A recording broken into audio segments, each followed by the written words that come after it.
Bismillah, alhamdulillah, wala hawla wala quwwata illa billah.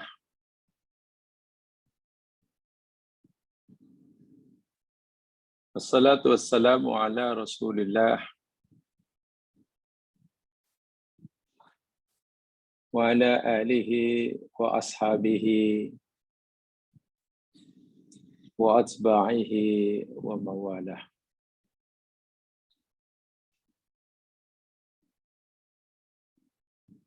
Raditu billahi rabba wa bil islami dina wa bi Muhammadin nabiyya wa rasulah.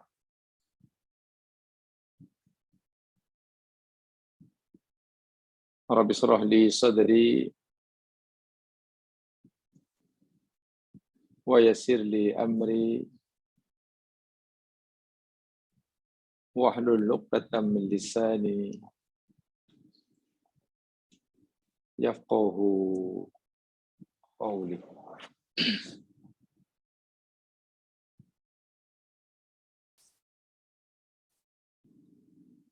Allahumma amin.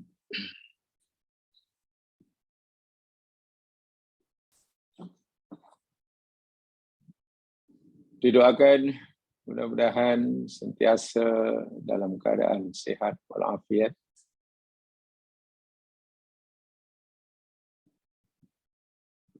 di bawah naungan dan perlindungan Allah Subhanahu wa ta'ala. Amin. Amin. Ya Rabbal Alamin.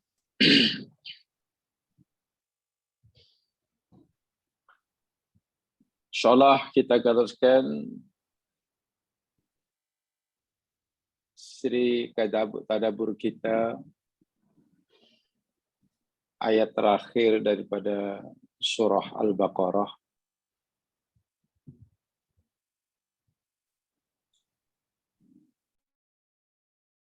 Minggu lepas telah kita sampaikan mukadimahnya.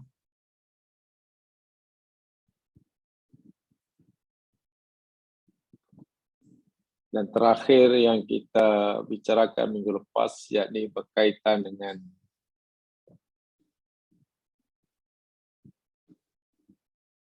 turunnya atau diterimanya ayat ini atau ayat yang terakhir surah Al-Baqarah oleh Rasul Shallallahu Alaihi Wasallam, bukannya di planet bumi, bukannya di langit yang pertama atau langit kedua, tetapi baginda Nabi menerimanya di Sidratul Muntaha. Itu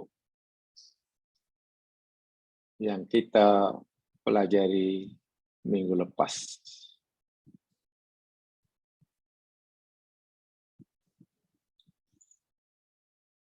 Yang keduanya juga telah kita pelajari sama tentang makna Sidratul Muntaha, terutamanya kalimat sidrah. Dan hari ini saya ingin tambahkan penjelasan tentang apa itu Al-Muntaha.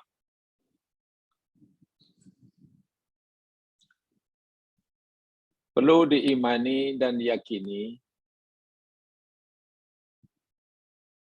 bahwa Sidratul Muntaha, yakni alam yang nyata adanya, yang benar kewujudannya.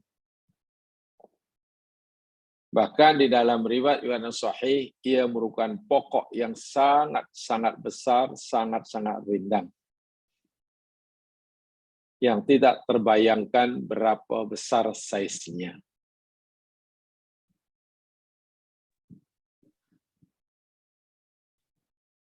Sebagaimana yang disampaikan oleh para ulama salafus saleh,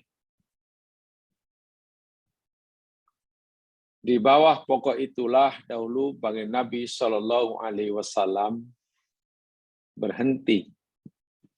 Ya, dalam bahasa awamnya berteduh. Ditemani oleh Jibril alaihissalam. Bayangkan, jika Jibril tidak pernah menjilmakan, menampakkan bentuknya yang asal di alam basyariyah, karena keluasan alam basyariyah tidak mampu menampung saiz bentuk Jibril yang asal yang jauh lebih besar, tapi Jibril bersama Rasulullah SAW boleh berteduh di Sidratul Muntaha itu. Lalu sebesar apa itu Sidratul Muntaha? Subhanallah. Kita hanya boleh mengucap subhanallah. Dinamakan Al-Muntaha yang bermakna yakni batas akhir dari sesuatu. Imam Al-Qurtubi umpamanya di dalam tafsirnya beliau berkata ukhtulifat atau ikhtalafat ala ulama boleh, atau ukhtulifa pun boleh. Ukhtulifat telah diperselisihkan makna Sidratul Muntaha. 5 sumiyat Sidrah Al-Muntaha. Kenapa tempat itu atau makhluk itu tersebut dinamakan Sidratul Muntaha? Kalimah Sidrah telah kita pelajari minggu lepas, sekarang kita pelajari Al-Muntahanya. Dinamakan Al-Muntaha yang terambil daripada kalimah intaha yang tahi intiha, batas akhir. Kata Imam Al-Qurtubi ada 9 pendapat para ulama kenapa dinamakan Al-Muntaha. 9. Yang pertama, pendapat Ibnu Mas'ud. Abdullah bin Mas'ud radhiyallahu anhu. Beliau berkata, annahu yantahi ilaiha kullu ma yahbitu min fawqiha wa yas'adu min tahtiha. Dinamakan Sidratul Muntaha kerana hingga batas tempat itu sajalah setiap apa yang turun dari atas dan setakat batas itu sajalah setiap apa yang naik dari bawah. Apa-apa yang turun dari atasnya tidak boleh melepasi Sidratul Muntaha, karena itu batas akhir daripada apa-apa yang turun dari atasnya. Dan setiap apa yang naik daripada bawahnya tidak boleh melepasi Al-Muntaha, karena disitulah batas terakhir dari apa yang ia naik dari bawah. Jadi macam sepadan. Yang turun, yang naik daripada bawah tidak akan dapat melepasinya, yang turun dari atas tidak akan dapat melepasnya. Itu sebabnya disebut Al-Muntaha, batas terakhir. Itu kata Ibnu Mas'ud.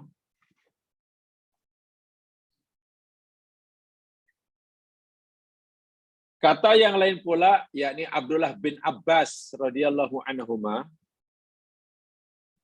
rahsia disebutkannya Al-Muntaha,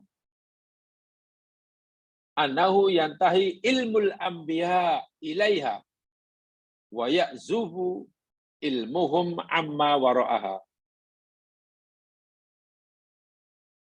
Disebut Al-Muntaha kerana disitulah had akhir, batas terakhir.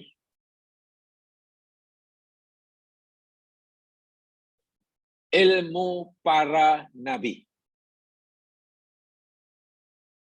Para nabi dan utusan oleh Allah dianugerahkan ilmu. Dan ilmu para nabi ini hanya mampu mengetahui setakat Sidratul Muntaha, Al-Muntaha.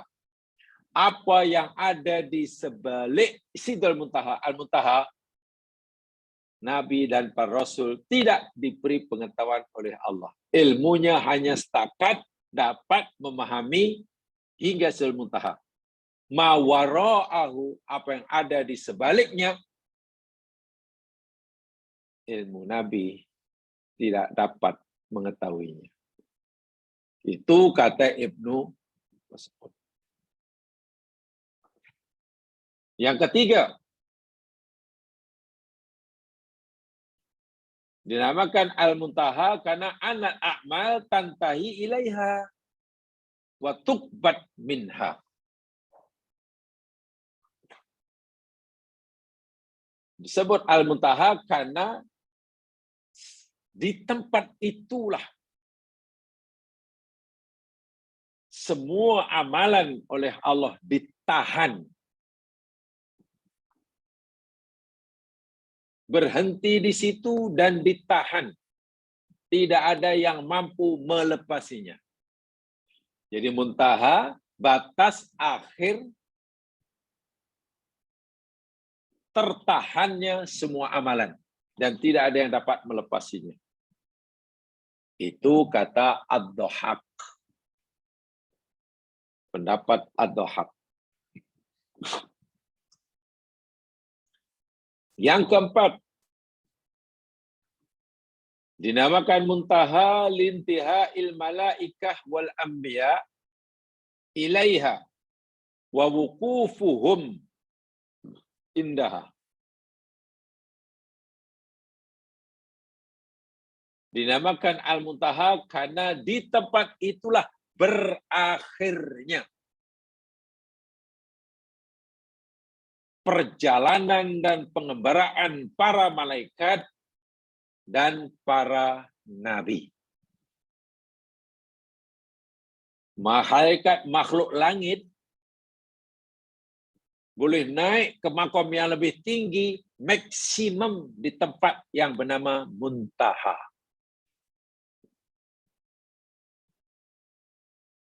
Para rasul dan nabi, manusia yang sangat dimuliakan oleh Allah,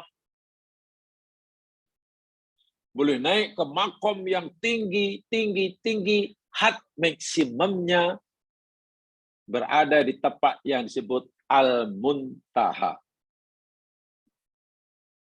Tak akan dapat melepasinya. Itu kata Imam Ka'ab. Yang kelima, dinamakan Sidratul Muntaha li'annahu yantahi ilaiha arwahul syuhada.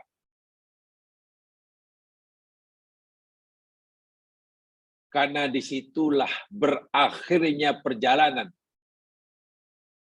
Makom tertinggi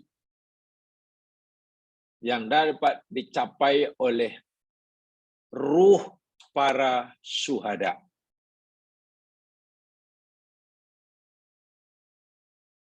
Ruh para syuhada, jiwa para syuhada adalah jiwa yang amat sangat dimuliakan oleh Allah Subhanahu wa taala. Karena kemuliaan yang Allah berikan pada jiwa para syuhada, bila mereka meninggal, maka mereka akan naik ke makom yang sangat tinggi atau berada di makom yang sangat dekat dengan Allah.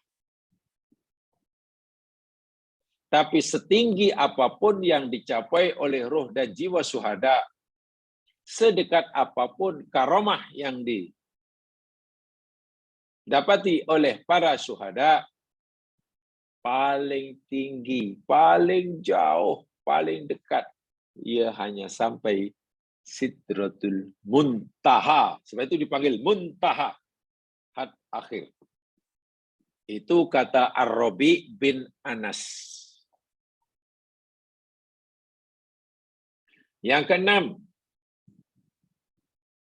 hampir sama dengan sebelumnya, dinamakan Al-Muntaha karena disitulah berakhirnya batasan akhir perjalanan roh orang-orang yang beriman.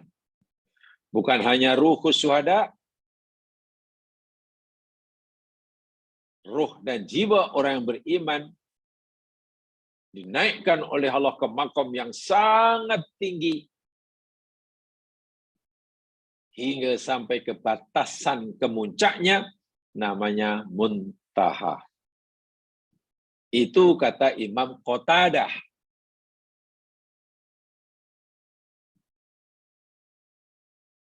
Yang ketujuh, li'annahu yantahi ilaiha kullu man kana ala sunnati Muhammadin sallallahu alaihi wasallam wa min hajihi. Disebut Al-Muntaha karena itulah had akhir yang dapat dicapai oleh ruh. Oleh siapa saja, maksudnya. Oleh siapa saja yang mengikuti sunnah Nabi Shallallahu Alaihi Wasallam dan manhajnya. Siapa saja orang mukmin dahulu atau sekarang atau nanti yang sepanjang hayatnya mengikuti sunnah Nabi, berjalan di atas manhaj baginda, ia akan diangkat oleh Allah ke makom yang sangat tinggi, hinggalah had akhirnya Al-Muntaha, Sidratul Muntaha. Itu kata Ali bin Abi Thalib. Yang ke-8. Disebut Sidratul Muntaha karena hiya sajaratun ala ru'usi hamalatil arsy ilaiha yantahi ilmul khalaiq.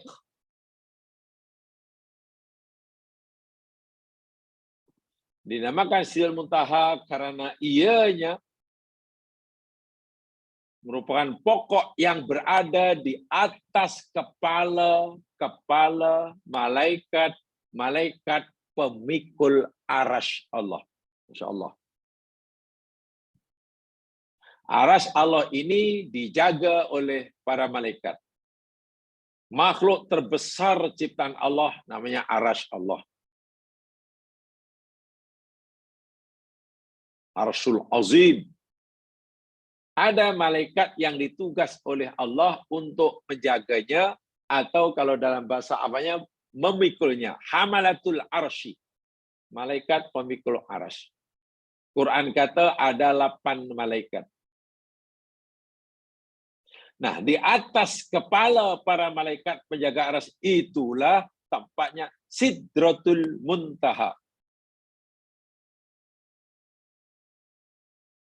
Dan itulah had akhir ilmu pengetahuan yang Allah berikan pada makhluknya. Sehingga setinggi apapun ilmu yang Allah anugerahkan pada makhluk yang dipilihnya, tidak mampu mengetahui apa yang ada di sebaliknya. Ini juga pendapat Ka'ab. Dan yang ke-9, ada yang berpendapat dinamakan Sidratul Muntaha karena li'annaha man rufi'a ilaiha faqad intaha fil karamah. Disebut Sidratul Muntaha karena siapa saja yang Allah angkat, Allah naikkan, Allah tinggikan orang itu, hingga ke tempat yang bernama Sidratul Muntaha, bermana orang itu telah mencapai kemuncak kemuliaannya. Saya ulangi. Siapa saja yang Allah angkat, Allah naikkan hingga Sidratul Muntaha, bermana orang itu telah berada di kemuncak intiha dalam kemuliaannya, karomahnya. Itulah 9 pendapat yang disebut oleh Imam Al-Qurtubi dalam tafsirnya. Kenapa tempat itu disebut Muntaha, Sidrah Muntaha. Sidrah telah kita pelajari minggu lepas, Muntaha itu pendapat ulama. Karena sebagaimana yang saya telah selalu saya sampaikan, bila Al-Quran, bila suatu benda itu namanya diberikan oleh Al-Quran, atau paling tidak oleh Rasul SAW, pasti mengandungi hikmah, mengandungi pengajaran. Allah tidak hanya memberikan nama tanpa hikmah, tanpa rahsia di sebaliknya. Sebagaimana tiap hari nyatakan, kenapa Nabi bagi nama Madinah yang asalnya bernama Yathrib? Ada maknanya, ada tujuannya. Ini sebagai pengetahuan tambahan buat kita. Baik, sekarang kita kembali kepada ayat yang sedang kita pelajari, akhir surah Al-Baqarah ini. Boleh bertanya sikit, Ustaz? Halo? Boleh saya bertanya sedikit? Oh, silakan. Suaranya tak begitu dengar ya. Dalam pandangan yang mengatakan ini Sidratul Muntaha ini adalah tempat akhir para nabi dan juga malaikat. Bagaimana dalam cerita-cerita Isra Mi'raj mengatakan Nabi Muhammad SAW berjumpa dengan Nabi Ibrahim, Nabi Isa tentang penerimaan solat. Di mana mereka berjumpa itu? Kalau di dalam cerita Isra Mi'raj itu di langit ke-7, di langit berbagai-bagai. Jadi di mana? Adakah di Sidratul Muntaha juga? Begini, jemaah sekalian. Ketika Nabi melakukan perjalanan Mi'raj, sebagaimana yang disebutkan dalam hadis Bukhari, Nabi jumpa dengan para nabi dan rasul yang telah meninggal sebelum baginda. Adam, Isa, Musa, Yusuf, Ibrahim. Dan di dalam hadis tersebut, kenapa Nabi tidak menjumpai, kenapa baginda SAW tidak menjumpai mereka ini di tempat yang sama? Ada di langit yang pertama, kedua, hingga Nabi Ibrahim yang paling tinggi. Lalu kenapa tidak berada di tempat yang sama, katalah di langit ke-7 atau di Sidratul Muntaha? Itu ya, itu yang ditanyakan itu ya. Ya, oke. Ya sekalian, tadi dinyatakan Sidratul Muntaha ini tempat yang dapat dicapai oleh para nabi. Ada satu pendapat mereka begitu. Yang dapat dicapai oleh semua orang mukmin itu. Tapi kenapa Nabi tidak menjumpai Nabi Adam di Sidratul Muntaha atau langit ke-7? Ingat ya, Sidratul Muntaha itu di atas langit yang ke-7 kah? Seperti mana yang kita pelajari minggu lepas. Tapi kenapa Nabi Adam langit pertama? Nah, di sini ada jawaban yang diberikan oleh ulama. Ini jawaban ya berada mereka. Jemaah sekalian, ingat ya, setiap manusia ini tak kiralah nabi ke, bukan nabi ke, orang kafir ke, kita yakin inna lillah wa inna ilaihi raji'un. Semua kita ini milik Allah dan semua kita ini kembali kepadanya. Okey. Setiap manusia ini dalam hidupnya fasa demi fasa, daripada tiada menjadi ada, kemudian nanti masuk alam barzah, kemudian terus. Itu semua manusia sedang melakukan suluk. Suluk itu maknanya berjalan. Masuk sepatang jalan, lalu terus berjalan ke depan. Matlamat akhir, yakni Allah Subhanahu wa Ta'ala. Okey, matlamat akhir yakni jumpa Allah.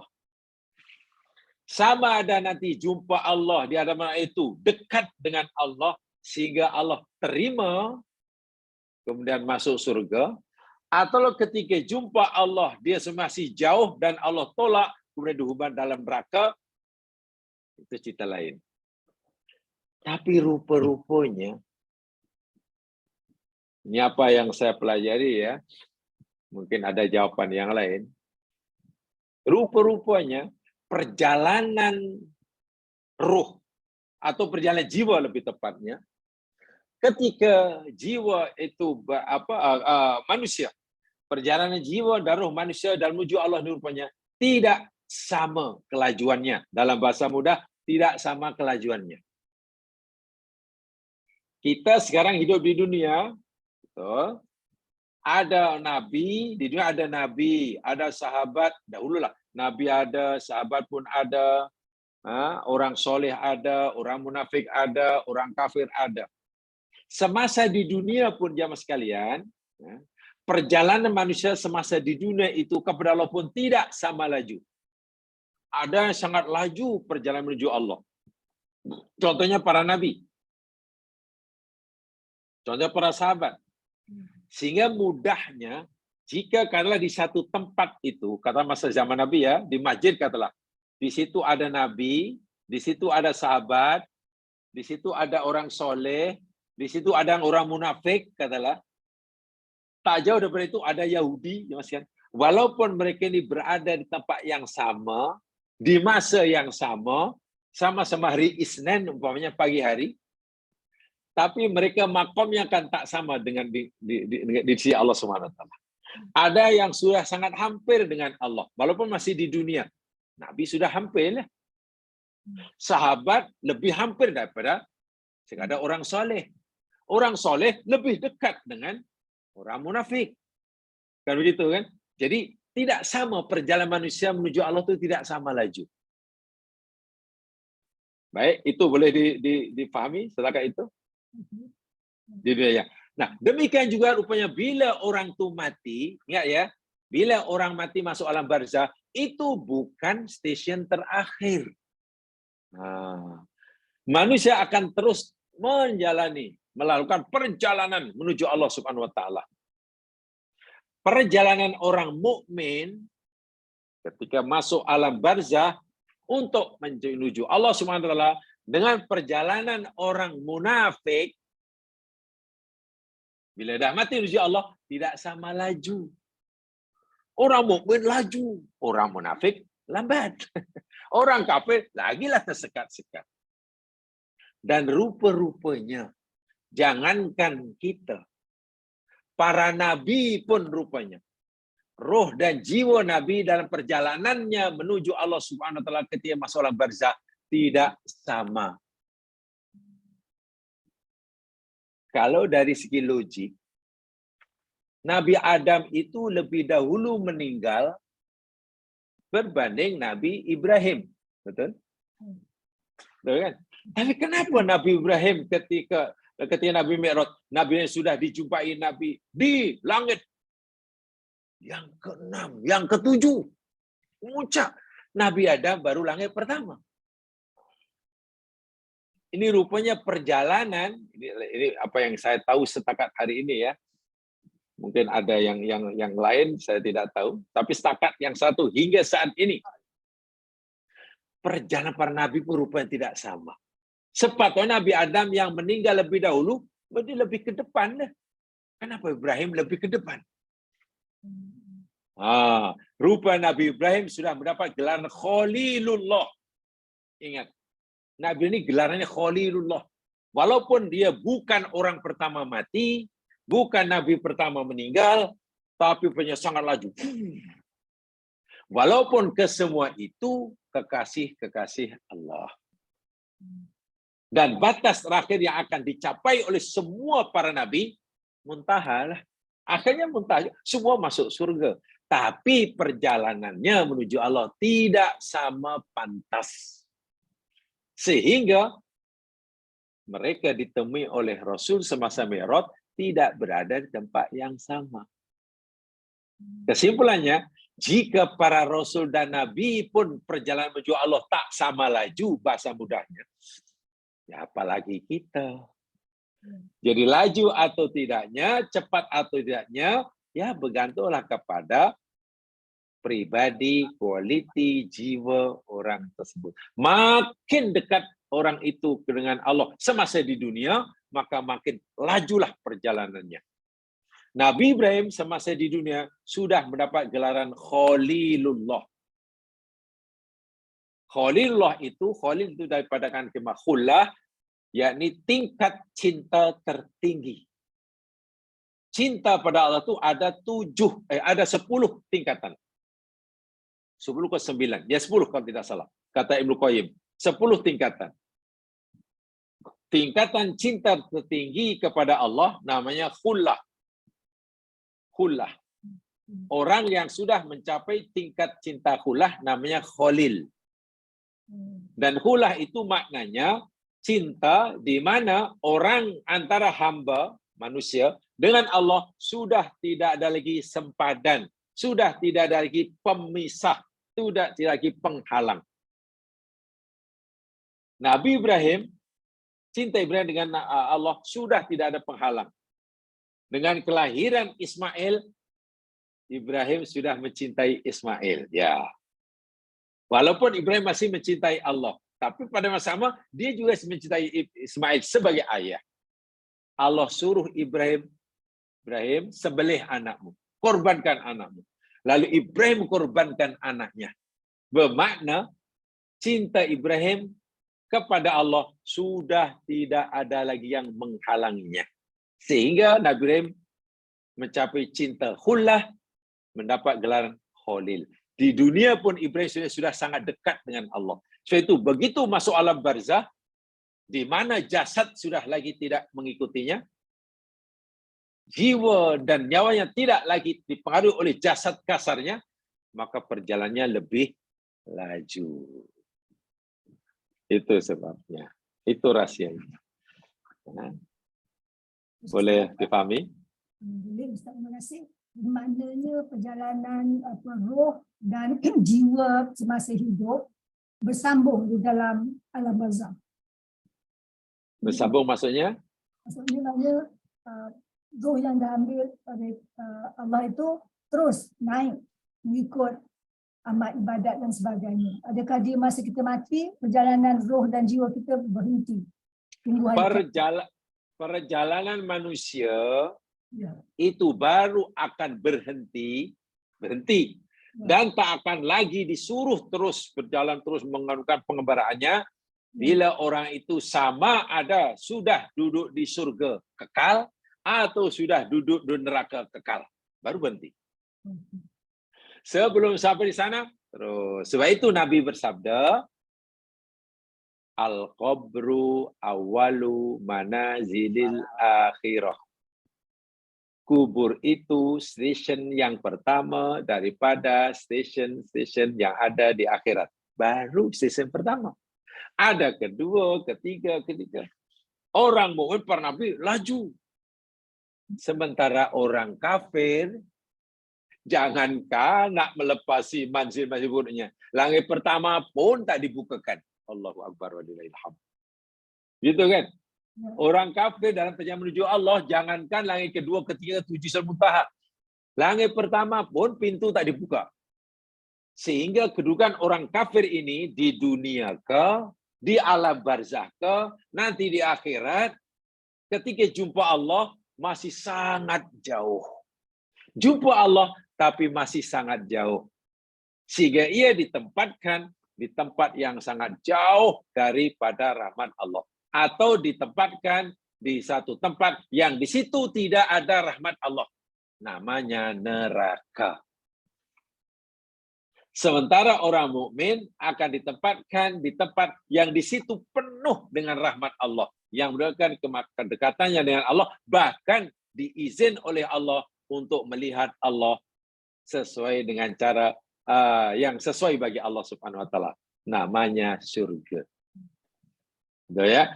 Jadi tempat yang paling jauh daripada Allah neraka lah. Dan tempat yang paling dekat dengan Allah surga lah. Sehingga memungkinkan orang yang dalam surga seperti dalam Al-Qur'an dapat menyaksi Allah Subhanahu wa taala. Oke, sudah. Baik. Sekarang kembali pada ayat tentang keistimewaan. Tolong ini diamalkan. Hadis Nabi SAW, riwayat Imam Muslim. Juga riwayat Imam Al-Bukhari. Dalam Fathul Bari yang dikarang oleh Ibnu Hajar Asqalani, Syarah Bukhari.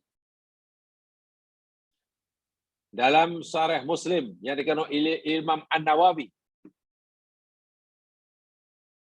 Ada sebuah hadis dari Ibnu Mas'ud. Daripada Rasulullah SAW. Yang ini tolong diamalkan. Mari kita amalkan. Baginda Nabi bersabda, "Man qara'a bil ayataini min akhiri suratil Baqarah fi lailatin kafatahu." Ini hadis yang sifatnya amali. Hadisnya sahih. Siapa sahaja, Nabi bersabda, yang membaca 2 ayat terakhir surah Al-Baqarah. Yang kita pelajari baru ayat terakhir ya, ini 2. Mana bermula pada amanar rasulu bima unzila itu. 2 ayat terakhir. Yang saya kira sudah jadi wirid kita itulah. Siapa saja yang membaca 2 ayat terakhir daripada surah Al-Baqarah dalam satu malam, pada satu malam hari, kafatahu, maka kedua-dua ayat itu telah memadailah bagi dia. Telah mencukupilah bagi dia yang membacanya. Apa dimaksud mencukupi ini? Ibnu Hajar Al-Asqalani ketika memberi uraian syarah hadis ini dalam kitabnya Fathul Bari, ay ajza'ata anhu min qiyamil lail bil Quran. Masya Allah. Kata Ibnu Hajar, membaca 2 ayat terakhir surah Al-Baqarah, kata Ibnu Hajar Asqalani, ketika menguraikan hadis ini, maka memadailah bagi orang itu menghidupkan malam dengan Al-Quran. Qiyamul Lail tapi dengan Quran. Kan Qiyamul Lail itu mana menghidupkan malam. Ada kalanya Qiyamul Lail itu dengan sholat. Qiyamul Lail dengan sholat. Ada Qiyamul Lail dengan baca Quran. Ada Qiyamul Lail dengan zikir dan wirid. Jadi Qiyamul Lail itu bukan sholat malam. Sholat malam itu sebagian daripada Qiyamul Lail. Itu ya, jangan salah paham ya. Sholat itu sebagian daripada Qiyamul Lail. Sebab Qiyamul Lail lebih luas pengertian daripada sholat. Qiyamul Lail boleh dengan sholat. Qiyamul Lail boleh dengan baca Quran. Qiyamul Lail boleh dengan zikir. Itulah. Oh, ya. Jadi siapa yang baca 2 ayat terakhir surah Al-Baqarah, kata Ibnu Hajar, Memadailah ia telah melakukan qiyamul lail dengan baca Al-Quran. Pahalanya hebat, sangat-sangat hebat. Ai azata anhu an qiraatil Qur'ani mutlaqan. Dari segi fadilat menyamai membaca Al-Quran sepenuhnya. Ini fadilat ya, juga saya dihukum. Seperti mana siapa baca qul huwallahu ahad sekali, fadilatnya menyamai baca 10 juzuk. Baca surah Ikhlas 2 kali, fadilatnya menyamai baca Quran 20 juzuk. Baca surah Al-Ikhlas 3 kali, fadilatnya menyamai hatam. Itu fadilat, bukan hukum. Keutamaan. Jangan difahami sebagai hadis hukum. Kalau kita fahami sebagai hukum, mana kita tak perlulah membaca Al-Quran. Cukup baca qul hu 3 kali, hatam ya. Nak tunjuk betapa besar fadilah, keutamaan yang Allah berikan kepada kita melalui 2 ayat terakhir surah Al-Baqarah. Karena membacanya pada malam hari, kita mendapatkan fadilat qiyamul lail dengan membaca Al-Quran. Ini kata Ibnu Hajar ya. Sawaun kana dakhilas sholati am kharijiha. Sama ada orang itu membacanya semasa solat, dalam solatnya, atau di luar solat. Sama saja. Ay maknahu ajza'ata fima yata'allaqu bil i'tiqad. Telah memadailah, kedua telah memadailah baginya yang berkaitan dengan i'tikad, keimanan. Kenapa? Limastamalata alaihi minal iman wal a'mali ijmalan. Karena 2 ayat terakhir surah Al-Baqarah ini mengandungi ajaran-ajaran i'tikad, keimanan, keyakinan, dan juga mengajarkan kita amal-amal soleh secara mujmal. 2 ayat terakhir ini menceritakan tentang pelajaran iman secara mujmal dan juga mengajar kita tentang amal-amal soleh secara mujmal. Mujmal mana secara mujmal lah, secara global, menyeluruh, bukan secara terperinci. Ai maknau kafatahu kulla syai. Allahu akbar. Wakila kafatahu syarra syaitan. Siapa yang membaca 2 ayat terakhir surah Al-Baqarah, memadailah kedua-dua itu baginya, kata Nabi. Apa maksud memadai? Ya, kedua-duanya itu memadailah bagi pembacanya daripada gangguan syaitan. Baca 2 ayat terakhir pada malam hari. Kedua itu cukuplah sebagai pelindung kita. Memadailah ianya bagi penjaga pelindung kita daripada gangguan syaitan.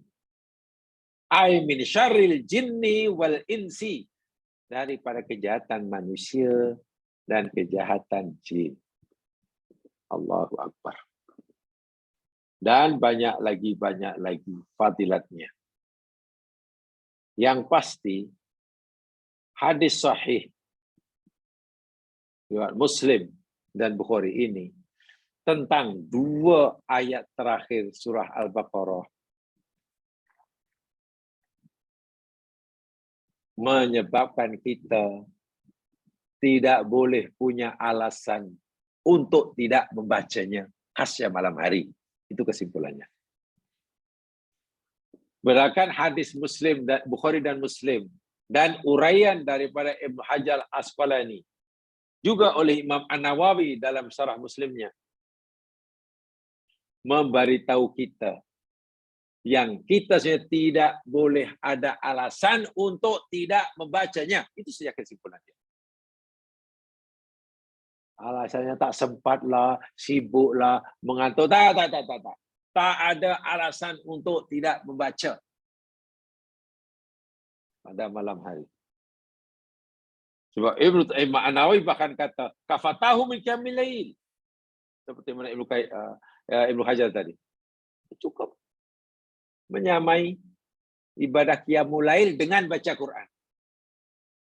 Qiyamul lail boleh jadi dengan baca Quran atau sholat malam. Kalau sholat malam itu sholatul lail ya. Kalau qiyamul lail itu maknanya lebih umum. Tapi dia sebut malam tadi qiyamul lail tak. Oh, saya tak qiyamul lail. Sebab apa maksudnya? Sini tak sholat malam. Tapi dia sebenarnya baca Quran 10 juzu. Baca Quran malam hari itu pun namanya qiyamul lail. Jadi qiyamul lail bukan hanya sholat saja. Ya itu mungkin hanya ya kesilapan pengucapan aja lah, wallahu a'lam. Paham ya? Itu fadilatnya. Ini mesti diamal. Saya ulangi sekali. Hadis Bukhari Muslim diberi syarahan oleh Imam An-Nawawi, juga oleh Imam Ibnu Hajar Asqalani. Kesimpulannya mudah. Memberitahu kita yang kita tidak ada alasan. Kita tak punya alasan untuk tidak membaca. Itu sajalah. Tapi waktu malam sakit. Ya, yang sakit kan kaki. Mulut kita kan tak sakit. Kenapa malam itu awak tak baca dua ayat itu? Kaki saya sakit. Apa kena mengena membaca dengan sakit kaki? Malam itu saya tersebat baca karena tak ada lampu, blackout. Apa kena mengena? Tak ada api, tak ada lampu, tak ada air. Itulah fadilatnya. Sebab rugi kalau kita tidak baca. Itu. Baik, sekarang jamaah sekalian, mari kita lihat tafsir daripada, karena kita pelajari tafsirnya, tadabbur tafsirnya. Mari kita baca semula kalimat demi kalimat dalam ayat terakhir ini. A'udzu billahi minasyaitonir rajim. La yukallifullahu nafsan illa wus'aha. La tiada. Yukallifu memberi bebanan. Yukallif memberi bebanan. Allahu oleh Allah. Nafsan akan satu diri. Illa kecuali. Wus'aha kelapangannya. Kemampuannya. Keupayaannya.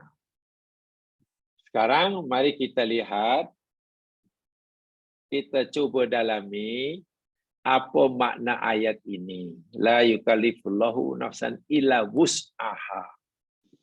Pertama sekali, apa itu makna wus'un? Wus'aha, wus'un. Waw, sin, ain. Al-wus'u. Wus'un itu ialah ma yasa'ul insanu wala yadiku alaihi wala yukhraju fih.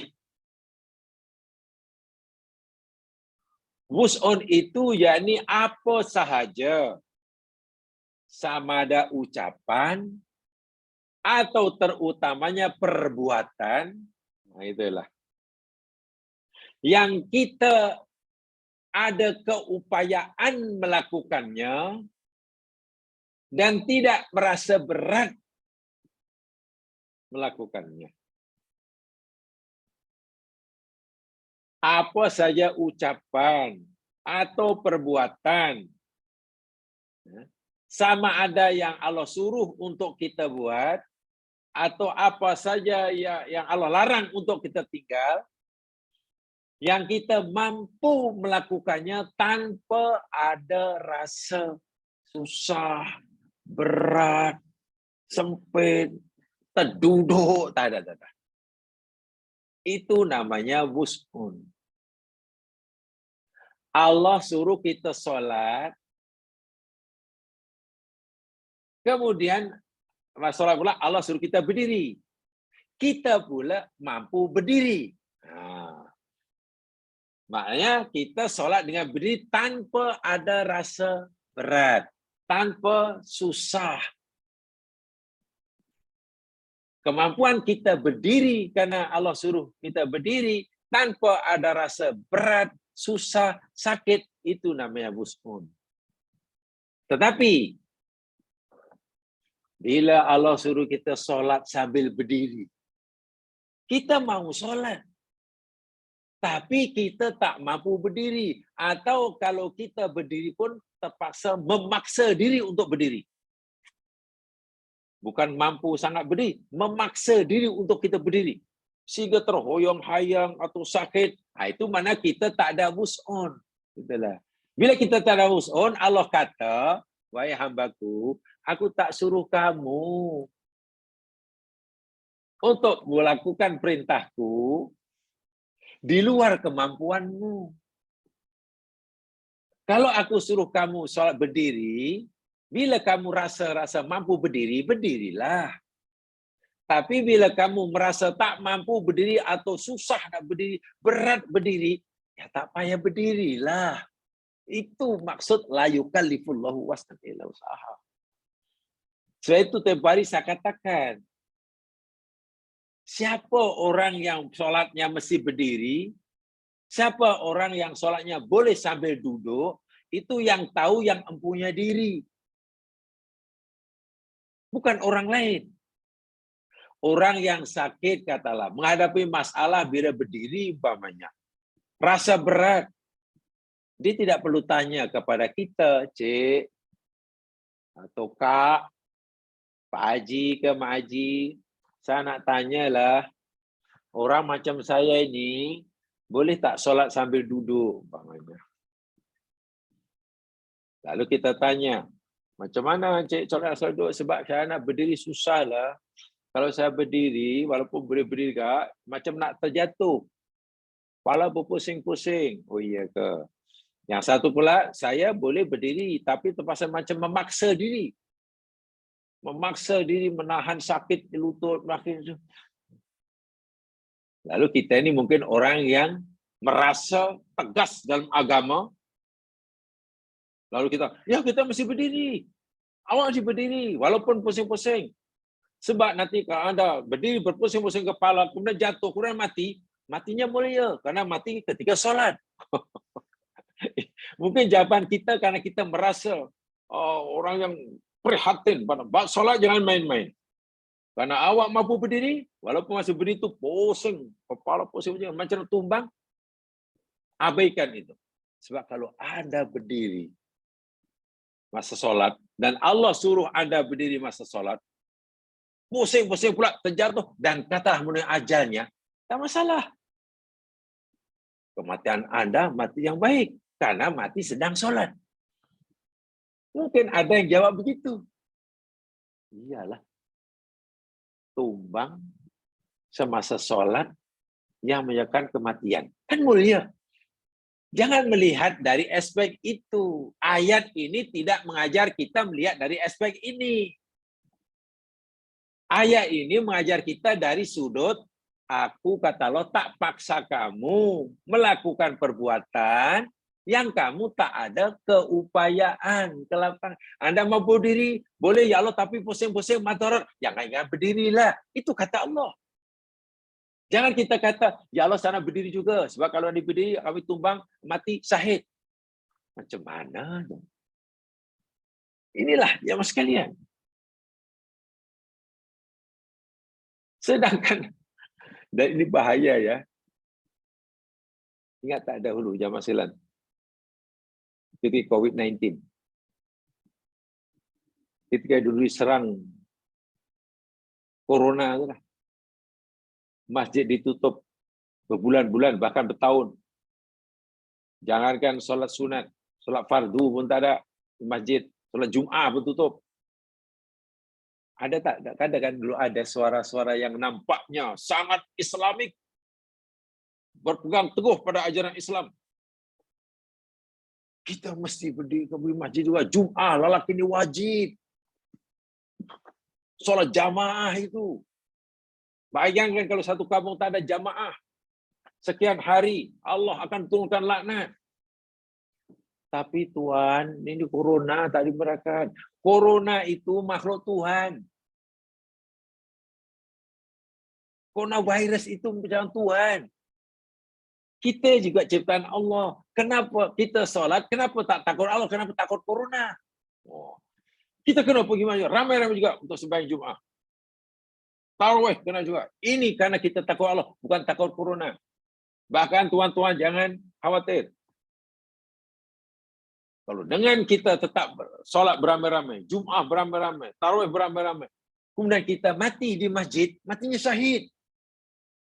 Pernah kan dengan suara-suara macam itu? Dan ramai orang oh iyalah, ini orang yang kuat agamanya. Bukan. Coba mana dalilnya? Dan karena seperti itu, kita masih disuruh juga berjamaah, walaupun nanti akan corona, tidak akan mati. Dan bila mati, mati syahid. Mana dalilnya? Ya, dalilnya karena kita mati semasa sholat. Kan mati syahid. Masalahnya, kenapa kita mencapai diri dalam madarat? Apakah itu syahid? Nabi memberitahu kita, bila kamu mendengar ada wabak penyakit sedang merebak di satu kawasan, kamu jangan pergi ke tempat itu. Itu Nabi kata. Apapun alasannya. Dan bila kamu berada di tempat berlakunya penyakit yang merebak, jangan kamu keluar dari tempat itu. Nabi yang kata. Dan ayat ini memberitahu kita. Dalam keadaan itu, la yukallifullahu nafsan wus'aha. Allah tidak mau jamaah sekalian, kita diperintah untuk akan sholat yang risikonya mati. Tak ada. Ingat, Allah tidak suruh kita sholat yang bila kita sholat risikonya mati. Tak ada. Iya. Dalam peperangan, sholat masih wajib. Ya. Tapi tengok, sholat semasa perang berkecamuk. Ada peraturan-peraturan sendiri yang Allah tetapkan. Kaifiahnya sholat tidak sebagaimana sholat dalam keadaan yang normal, yang biasa. Kalau berjamaah, sholatnya hanya 2 rakaat, bahkan mungkin hanya 1 rakaat bagi si makmum. Itu pun sambil membawa senjata. Tengok.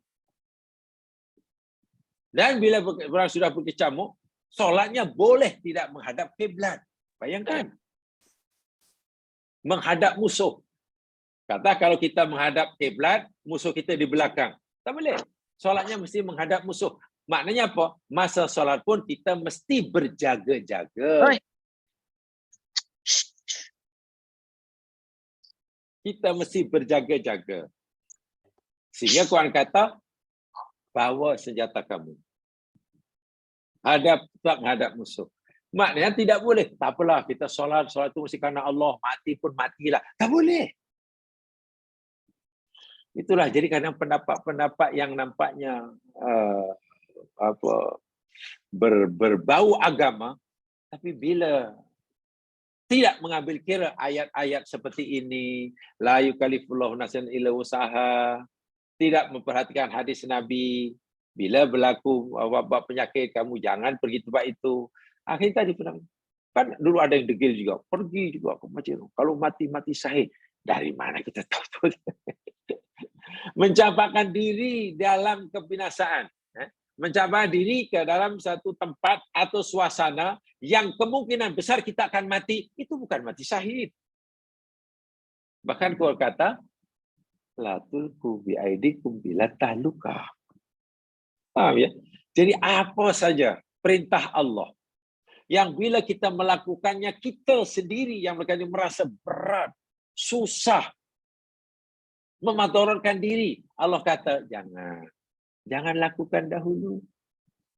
Solatlah ikut kadar kemampuan kamu. Mampu duduk, duduklah. Tak mau duduk, baringlah. Aku wajibkan kamu puasa, betul. Tapi kalau kamu berat bila berpuasa, tak payah puasa dululah. Ini maksud ayat ini. Dan yang tahu dia mampu atau tidak, yakni orang tersebut. Bukan orang lain mungkin fatwanya lain. Cuman nih Tuan, saya ini nak puasa Ramadan, tapi saya ini ada penyakit. Dan penyakit saya mungkin akan segera sembuh. Jika saya patuh kepada apa nasihat doktor, disiplin dalam mengambil obat. Doktor suruh saya ambil obat ni 1 hari 3 kali. Pagi, tengah hari, dan petang. Petang hari. Baru bila saya disiplin ikut nasihat doktor pengambil obat, ya pengisian ini tidak akan melarat lah. Kalau belum sembuh pun tak akan melarat. Tapi kalau saya tidak disiplin, katakanlah saya tak ambil obat atau ambil hanya sehari sekali, ya penyakit saya bukan malah sembuh, malah makin melarat. Sedangkan ini bulan puasa, saya tak puasa, nak puasa juga. Masa kalau puasa, macam mana nanti saya nak minum obat tengah hari? Orang petani kan pelik. Saya nak puasa, tapi doktor kata suruh minum obat tengah hari. Kalau minum obat, mana saya dah tak boleh puasa lah. Tapi saya nak puasa juga. Tapi kalau puasa juga tak minum obat. Bila tak minum obat, saya bertambah sakit. Tapi kalau nak minum obat, saya tak boleh puasa. Coba. Pertanyaan seperti ini perlu dijawab atau tidak? Kalau jamaahnya ditanya. Jelas, jawabannya sudah jelas. Quran ini ayat la yukallifullahu nafsan illa wus'aha. Allahu Akbar. Bahkan dalam Quran pun disebutkan. Fa in kuntum mardhon, bila kamu sedang sakit, sudahlah, tak payah puasa, nanti ganti. Begitulah rahmat Allah Subhanahu wa taala. Itu namus on. Jadi keupayaan, kemampuan untuk kita melakukan satu-satu suruhan tanpa rasa berat, tanpa rasa susah, tanpa menimbulkan madarat dan penyakit. Itu namanya wus'un. Al-wus'u dunal majhud fil masaqah. Kelapahan itu yakni suatu keadaan diri tanpa kesusahan. Tanpa perlu melawan bersungguh-sungguh kesusahan yang dihadapinya. Ma yattasi'u lahu qudratul insan. Sebaliknya ia bergantung kepada kemampuan orang itu melakukannya. Inilah agama. Sangat-sangat mudah.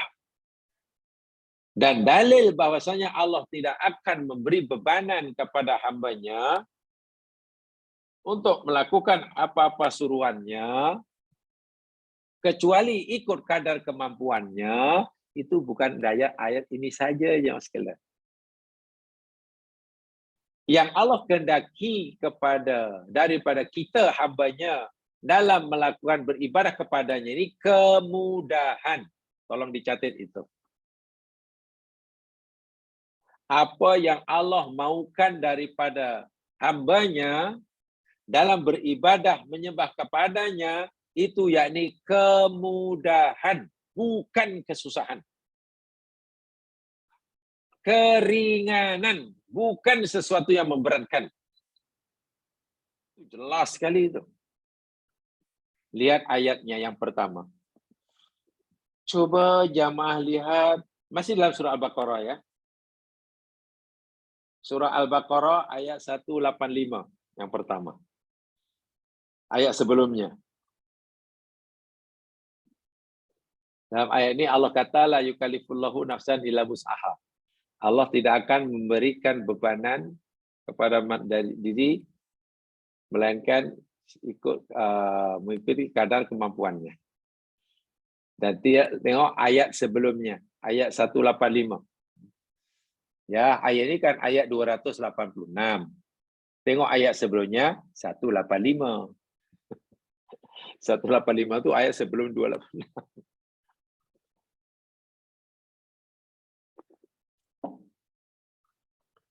Di sana Allah berfirman, A'udzubillahi minasyaitonir rajim. Ayatnya panjang, tapi saya baca keratan ayat yang berkaitan ayat ini.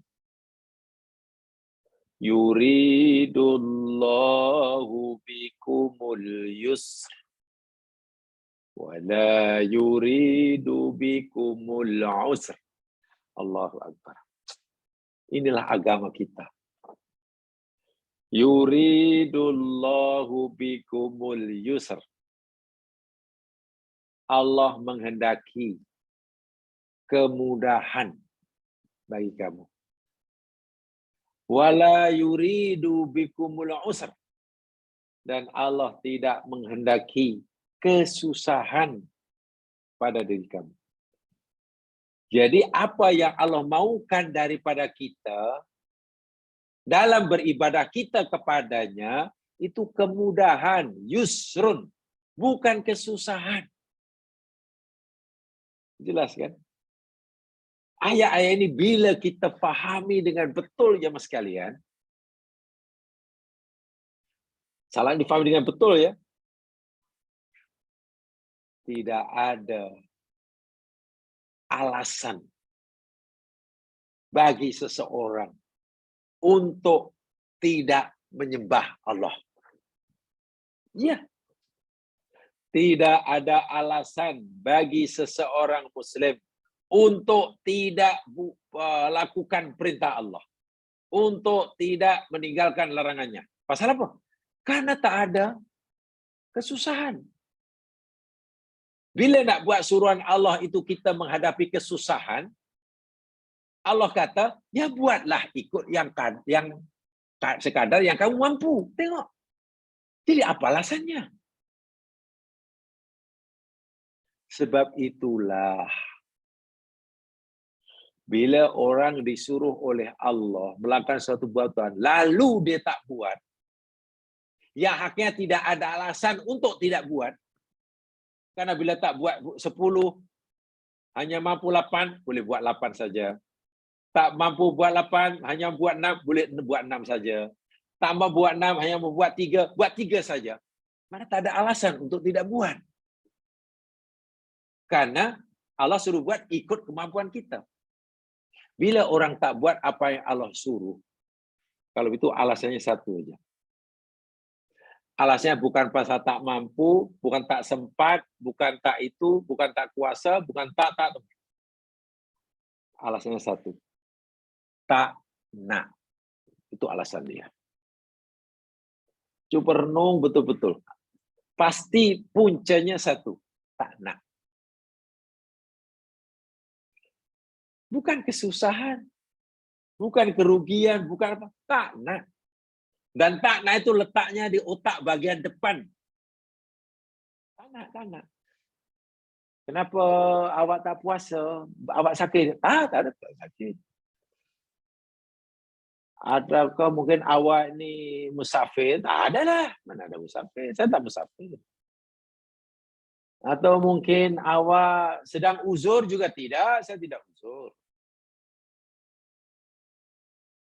Kenapa awak tak puas, tak solat? Adakah awak sakit? Tak, saya sehat. Sebab sakit pun solat juga. Suruh solat. Mungkin awak sedang uzur, saya tidak uzur. Sebab orang uzur, kata perempuan uzur, tak wajib solat. Bukan disuruh solat, tak wajib pun. Sebab itu orang yang perempuan yang uzur, memang tak boleh solat. Bahkan kalau solat malah berdosa. Karena semasa uzur itu tak ada kewajipan solat. Dan bila solat malah haram, nanti bila dah suci daripada keuzurannya, tak wajib qada. Faham tak? Itu solat. Kan tak wajib qada. Karena semasa uzur tidak ada kewajipan solat. Lainlah kalau masa uzur tu dia masih wajib solat, kemudian tak solat, nanti qada lah. Oh iya, jadi uzur tidak. Atau mungkin anda sedang musafir, tak adalah. Orang musafir pun solat juga, walaupun yang 4 jadi 2. Lalu kalau awak ni tak ada alasan untuk tidak solat, kenapa sekarang awak tak solat? Alasannya satu, tak nak. Subhanallah, kalau alasannya tak nak, itulah. Awak seorang muslim, ya saya seorang muslim. Saya muslimah. Orang tua saya semua muslim mukmin. Ya. Kenapa awak berpakaian yang ala kadar macam ini? Awak tak ada baju? Tak ada lah, baju banyak. Ada saya koleksi baju tak tahulah berapa almari penuh. Baju Melayu, baju kurung, baju apa semua ada. Jadi awak punya ada. Jadi awak berpengalaman ini bukan karena tak ada baju, tak ada baju. Atau mungkin awak pakaian macam ini tidak menampakkan seorang muslimah ini karena awak mungkin gatal kulit ke, alergik kulit ke, bila semua kulit tertutup. Tak juga, saya sehat. Saya sehat. Saya tak ada masalah dengan kulit saya, ditutup pun tak ada masalah. Atau gambarnya awak berpakaian yang terdedah sana, terdedah sini, tak sebagai seorang muslimah ini. Karena cuaca panas, tak juga, taklah panas sangat. Ini dalam aircon. Pejabat ini kan beraircon, panas apa ke benda? Kalau tak ada alasan, lalu apa alasan awak? Sehingga awak tidak berpenampilan sebagai seorang muslim, tidak benar seorang muslim, ini apa alasannya? Baju ada, panas tidak, penyakit kulit tidak. Lalu kenapa awak tidak berpakaian penampilan sebagai seorang muslimah atau muslim? Coba. Kalau dia mau bercakap jujur, pasti jawabannya, tak nak. Saya tak nak, itu sih. Subhanallah. Ya Mas. Walhal kalau orang tak mau buat apa yang Allah suruh, tak nak. Orang Allah suruh tinggal tak mau buat, tak mau tinggalkan, suruh tinggal tak mau tinggalkan, alasannya tak nak tinggalkan. Dan tak nak itu letaknya dalam otak bagian depan, namanya nasiyah. Lobus frontalis. Frontal lobe namanya. Sehingga Quran kata, la nasfa'an bin nasiyah. Kami akan cabut, akan seksa nasiyahnya. Kenapa? Karena yang menyuruh dia tak patuh perintah Allah itu arahannya datang bagian otak, bagian depan. Dan itu sakitnya luar biasa. Fayukhadu bin nawasi wal aqdam dalam surah Ar-Rahman. Maka akan dicabut, ditarik, disiksa nasiyahnya dan tapak kakinya. Hati-hati. Alasan tak nak tuh bahaya sekali. Kenapa lah awak pakaian macam itu sekali lah, sendat sana sendat sini macam kurang kain. Awak tak ada baju? Banyak baju. Koleksi baju tak terkira tu. Atau mungkin awak ada masalah kulit? Tak ada lah. Kulit saya sehat. Dibungkus 20 jam pun juga tak rasa sakit. Atau mungkin cuaca panas, panas apa? Saya di pejabat, sejuk. Tapi kalau itu semua bukan alasannya, kenapa awak berpenampilan macam itu? Ini bukan penampilan seorang muslim, muslimah. Pasti alasannya, tak nak. Alasannya tak nak. Bahaya tak bahaya? Jadi, la yukallifullahu nafsan illa wus'aha, jangan sebetulnya, ini adalah pemberian Allah pada kita, bahwa manusia ini tidak boleh punya alasan, tidak boleh mengemukakan alasan untuk tidak buat apa yang Allah suruh. Karena Allah tidak menyuruh kita melakukan suatu perbuatan melebihi kemampuan kita. Apalagi dalam surah Al-Baqarah 185, Allah maukan yang mudah dari kita, bukan maukan yang susah. Tak mudah macam mana, mau kurang ringan apa lagi dalam mematuhi Allah Subhanahu wa taala. Itu contoh. Apa ayat pertama. Yang kedua, ayat kedua, coba lihat surah An-Nisa ayat 28. An-Nisa ayat 28.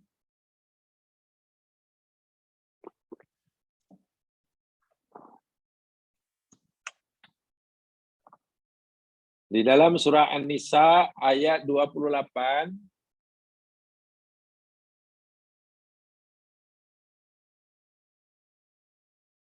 di situ ada keratan ayat yang berbunyi A'udzubillahi minasyaitonirrajim. Yuridullahu ayyukhaffifa ankum. Allahu akbar. Yuridullahu ayyukhaffifa ankum. Allah menghendaki ayyukhaffifa memberi keringanan atau meringankan angkum dari kamu. Allahu Akbar. Apa yang Allah kehendaki daripada kamu ini keringanan, khafif. Maknanya Allah hendak meringankan kamu, bukan hendak memberatkan kamu. Agama yang Allah turunkan dengan berisikan perintah dan larangan, itu tidak ada satupun perintah atau larangan Allah yang tujuannya untuk menyusahkan kita, tak ada. Yang tujuannya untuk membuat kita susah, berat, sengsara, tak ada. Quran 30 juzuk dijelaskan oleh hadis-hadis Nabi yang ribuan jumlahnya. Sama ada perintahnya atau larangannya. Tidak ada yang tujuannya untuk memberatkan kita, menyusahkan kita, menyengsarakan kita, tak ada.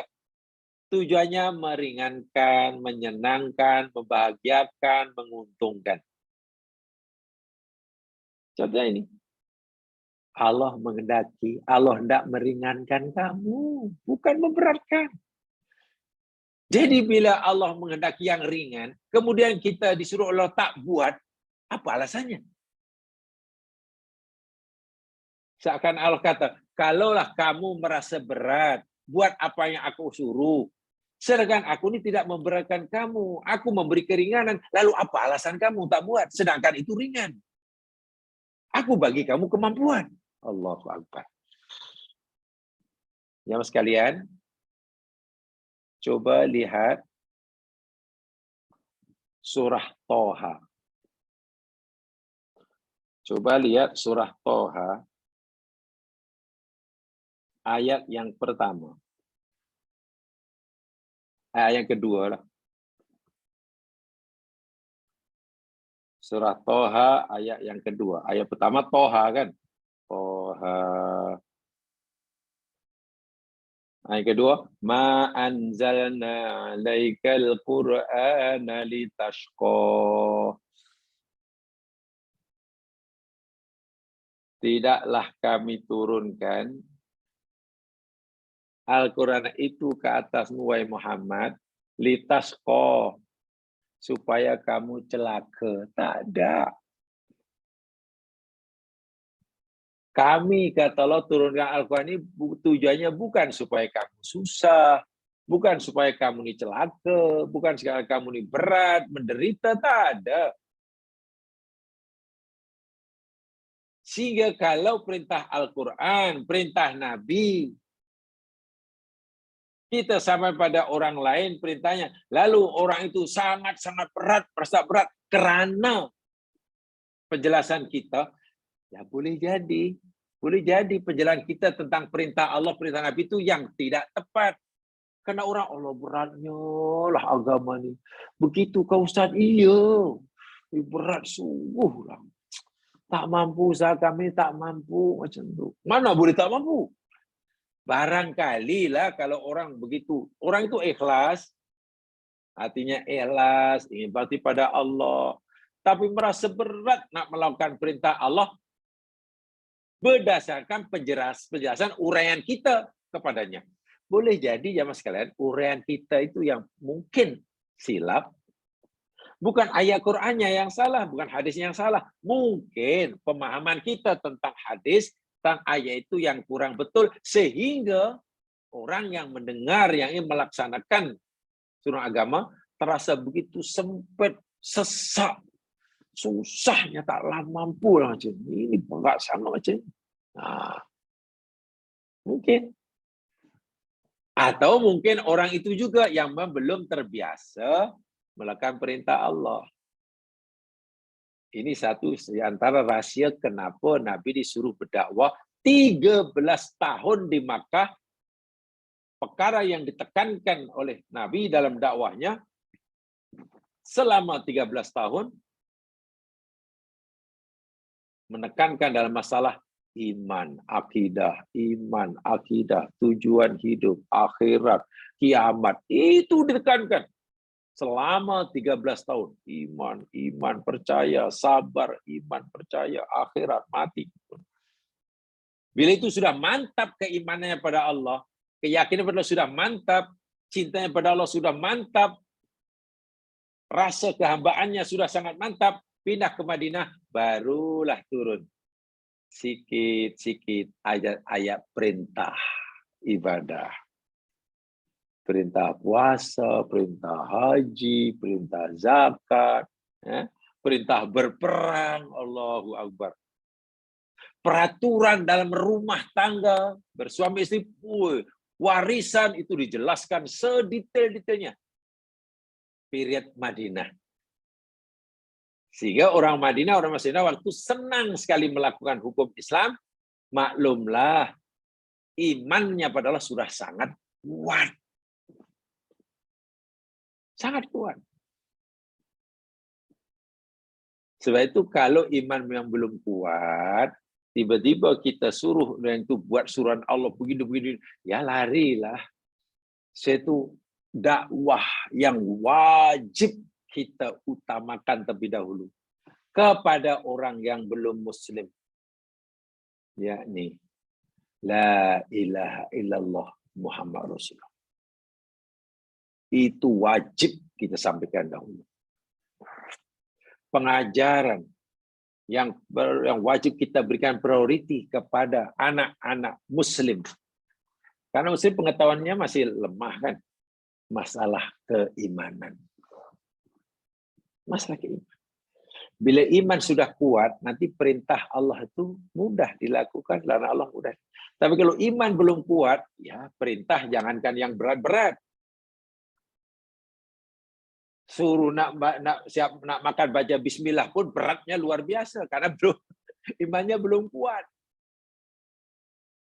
Nak makan suruh makan dengan tangan kanan pun bagi dia berat, bukan main karena imannya belum kuat. Tapi bila iman sudah sangat kuat seperti mana sahabat Nabi di Madinah, jangankanlah hanya sholat sunat, sholat fardu, puasa.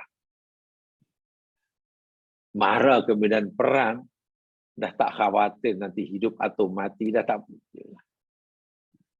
Ya, jadi agama itu mudah dan Allah menghendaki kemudahan, Allah menghendaki keringanan. Sehingga Allah berfirman dalam surah Al-Hajj, coba lihat lagi satu ayat, surah Al-Hajj ayat 78. Surah Al-Hajj ayat 78.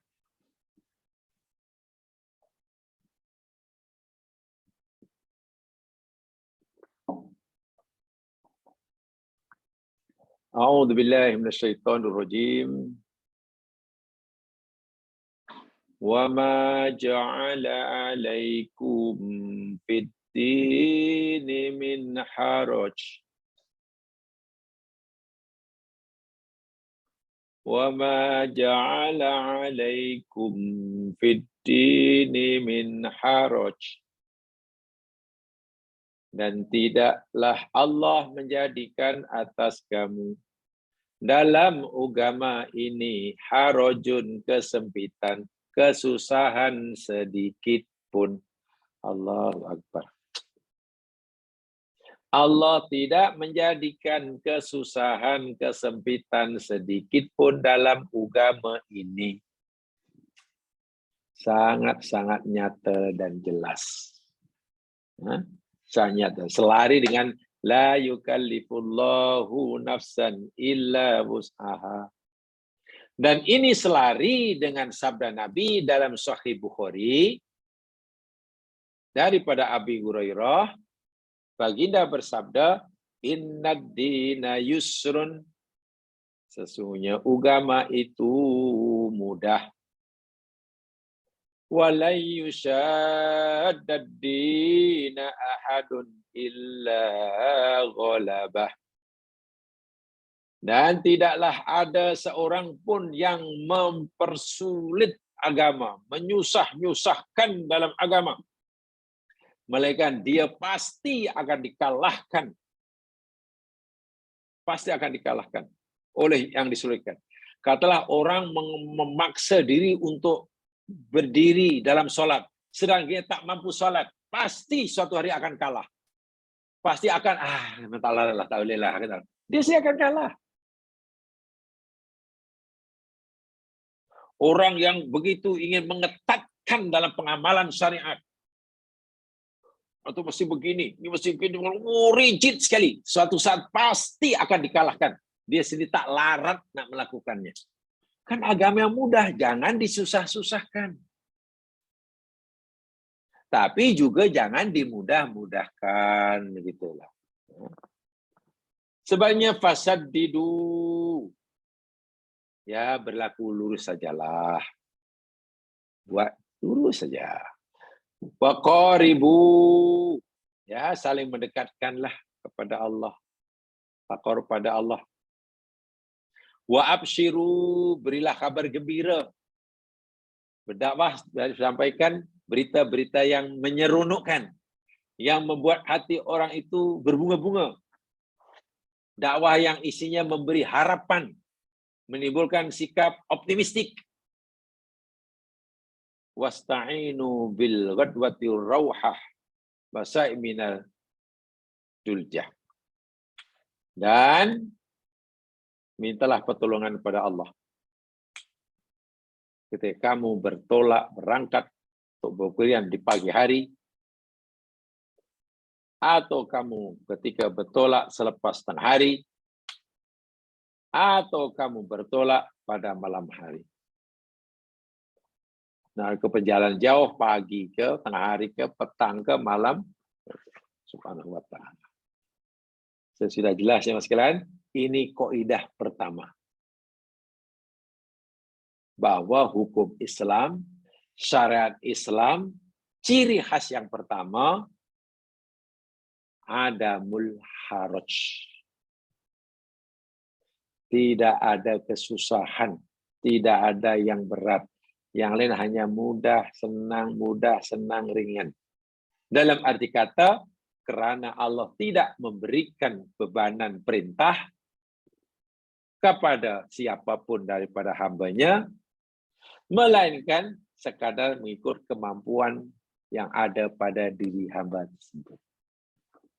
Bila Allah bagi kemampuan pada hambanya bernama mengangkat bebanan 20 kg, ya Allah tak akan tak akan wajibkan dia untuk mengangkat bebanan 40 kg. Tidak mungkin. Tidak mungkin. Paling tinggi Allah hanya suruh bebanan 20 kg. Itu paling tinggi. 25 kg pun tak mungkin.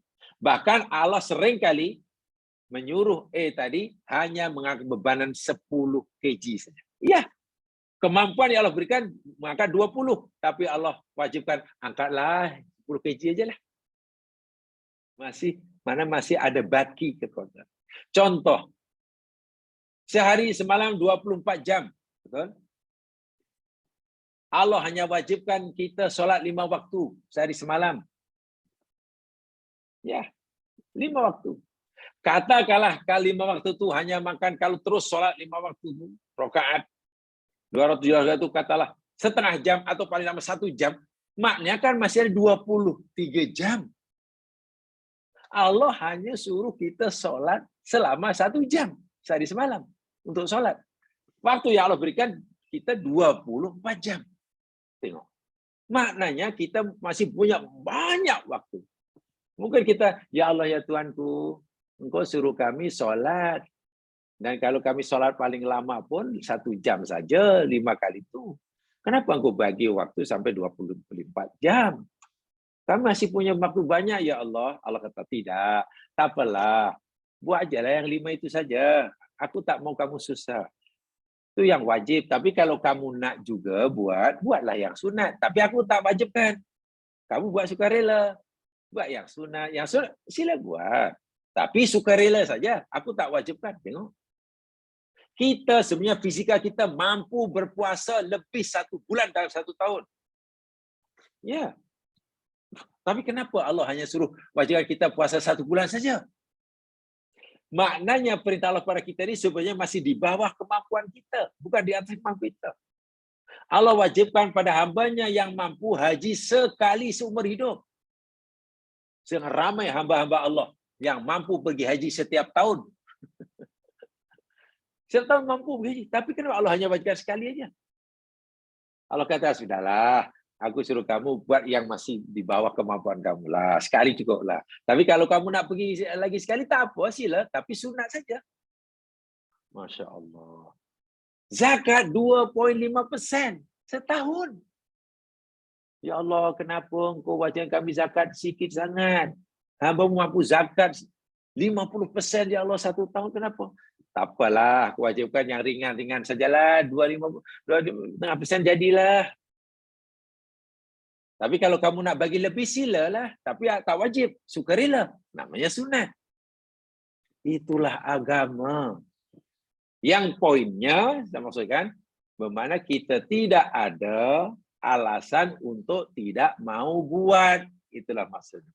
Kalau kita tak nak buat, sedangkan kita tidak punya alasan untuk tak buat, hujahnya hanya ada di kepala bagian depan. Di sana ada kalimat tak nak, tak nak, tak nak. Dan kepala yang sama tak nak itulah yang nanti di akhir akan diketuk-ketuk, timbul semula, dihancurkan, pulih semula, dihancurkan. Kan begitu kan? Azab orang yang tak nak, tak nak, tak nak. Tanyalah pada yang tak nak, tak nak. Awak ni tahu kan rasuah itu haram? Iya. Kenapa awak mau rasuah? Adakah awak miskin? Tak juga. Saya bukan orang miskin. Awak ni belenggu hutang ke sehingga tak mampu bayar kalau tak rasuah? Tak juga. Saya tak punya hutang. Awak takut ke tak meninggalkan warisan bila tak rasuah? Tak juga. Warisan aku masih banyak. Kalau aku mati, anak. Tapi kenapa awak buat rasuah juga? Kenapa? Kenapa tak nak tinggalkan rasuah? Coba apalah. Tak nak, saya tak nak tinggalkan. Saya nak rasuah. Itu alasan dia. Bukan karena kesempitan uang ringgit ke, bukan karena belenggu hutang lah. Allahu Akbar walillahil hamd. So benar-benar ayat ini ayat rahmah, ya. Quran itu rahmat. La yukallifullahu nafsan illa wus'aha pun rahmat Allah Subhanahu wa taala. Nah, sekalian, minta maaf kita cukupkan itu saja. Mudah-mudahan diberkati oleh Allah. Insyaallah kita jumpa pada kesempatan yang lain. Subhanakallahumma wa bihamdika asyhadu an la ilaha illa anta astaghfiruka wa atubu ilaik. A'udzu minasyaitonir rajim wal 'ashr. Innal insana lafi khusr illa alladziina aamanu wa 'amilus shalihaat wa tawassaw bil haqq wa tawassaw bis sabr. Assalamualaikum warahmatullahi wabarakatuh. Waalaikumsalam.